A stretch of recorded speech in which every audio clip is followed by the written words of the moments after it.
C'est quoi une fonction surjective? On va commencer par voir la définition mathématique.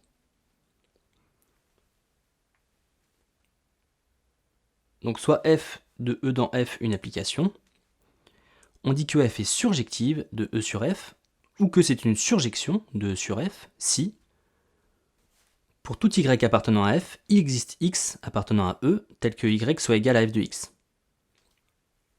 Ce qui revient à dire que l'image de f est égale à f, donc f de e est égal à f. Et en fait, ça revient à dire que tout élément de l'ensemble d'arrivée f possède au moins un antécédent dans E par f.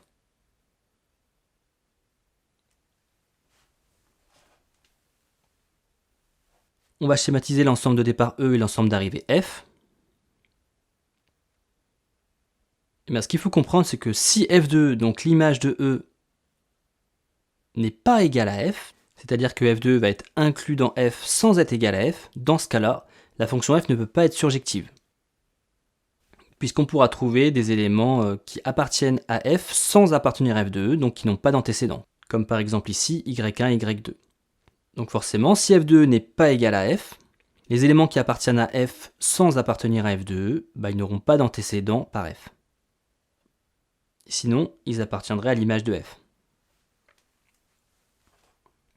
Du coup, quand on s'intéresse à la surjectivité d'une fonction, il faut bien regarder l'ensemble d'arrivées.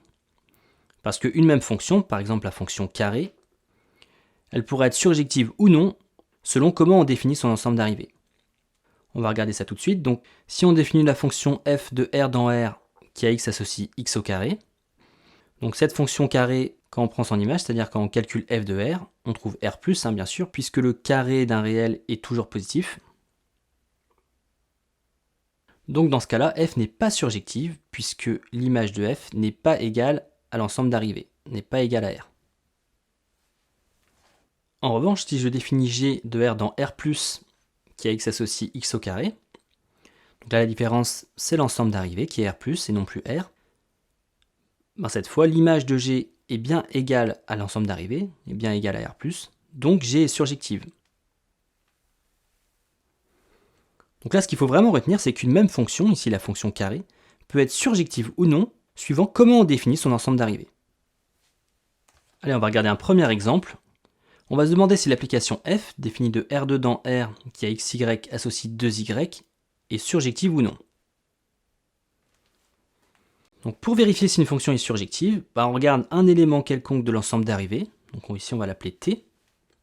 Donc soit t appartenant à R.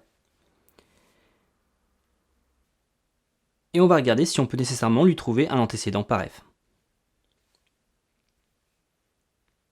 Ici, par exemple, si on prend le couple 0t sur 2, par la fonction f, il va être égal à 2 fois t sur 2, c'est-à-dire à t. Donc 0t sur 2 est un antécédent de t par f. Donc en partant d'un élément quelconque de l'ensemble d'arrivées, on trouve nécessairement un antécédent par f. Donc f est surjective.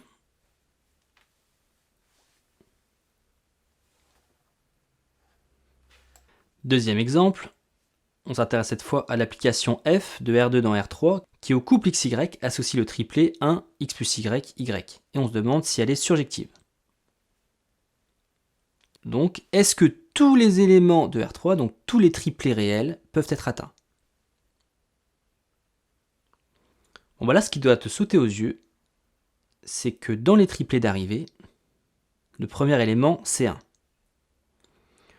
Donc on voit bien qu'on ne pourra pas atteindre tous les triplets possibles, puisque tous les triplets qui commencent par autre chose que 1, on ne pourra pas les atteindre. Donc aucun élément T1, T2, T3 appartenant à R3 avec T1 différent de 1 ne peut être atteint. Donc puisque R3 ne peut pas être atteint tout entier, F n'est pas surjective.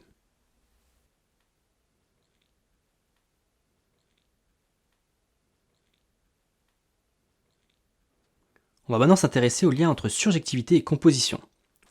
On va avoir deux résultats qui sont très intéressants à démontrer. Donc soit f de E dans f et g de f dans g, deux applications. Premier résultat, si f et g sont surjectives, g rond f l'est aussi. Deuxième résultat, si g rond f est surjective, G l'est aussi. Donc on va voir les démonstrations de ces deux résultats.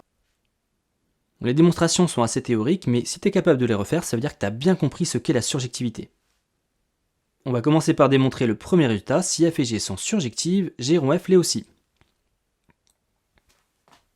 Donc en maths, c'est toujours important de bien savoir où on va, et là ce qu'on veut montrer c'est que g rond f est surjective. Donc on va poser un élément quelconque de l'ensemble d'arrivée de la fonction g rond f, c'est-à-dire de g, donc soit y appartenant à g.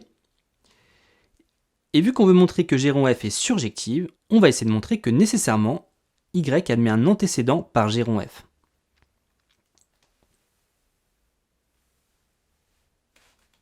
Donc on va s'aider de ce qu'on sait, et ce qu'on sait c'est que f et g sont surjectives. G est surjective, donc puisque y appartient à l'ensemble d'arrivée de la fonction g, nécessairement, y va avoir un antécédent par g. Et donc il existe t appartenant à f, qui est l'ensemble de départ de g, tel que y soit égal à g de t.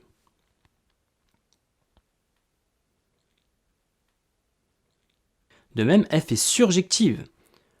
Donc puisque t appartient à f, qui est l'ensemble d'arrivée de la fonction f, t va avoir un antécédent par f, et donc il existe x appartenant à e, tel que t soit égal à f de x.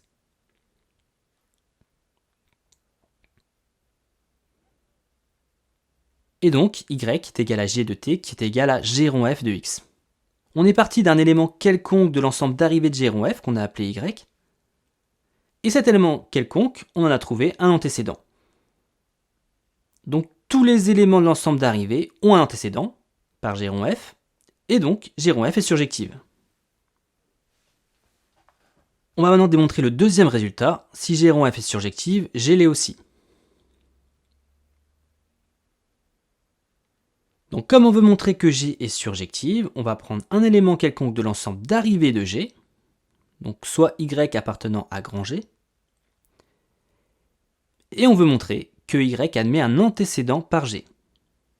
Ainsi on aura montré que tout élément de l'ensemble d'arrivée admet un antécédent par G. Donc sur quoi on va s'appuyer? Sur la seule chose que l'on sache, à savoir que G rond f est surjective. Donc G rond f est surjective, ça veut dire quoi? Ça veut dire que si on prend un élément de l'ensemble d'arrivée de G rond f, cet élément de l'ensemble d'arrivée aura forcément un antécédent par G rond f. Donc puisque Y appartient à l'ensemble d'arrivée de G rond f, il va avoir un antécédent par G rond f qu'on va appeler T. Donc il existe T appartenant à E, tel que Y soit égal à G rond f de T. Mais nous ce qu'on veut en fait c'est trouver un antécédent par G. Donc on voit bien que si on transforme f de t en x, donc si on pose x égale f de t, y est égal à g de x. Donc pour un élément quelconque de l'ensemble d'arrivée de la fonction g, on trouve un antécédent x appartenant à l'ensemble de départ de la fonction g. Donc puisque tous les éléments de l'ensemble d'arrivée de g admettent un antécédent, on peut dire que g est surjective. Voilà, j'espère que cette petite vidéo sur les fonctions surjectives t'a bien aidé et je te dis à bientôt. Salut!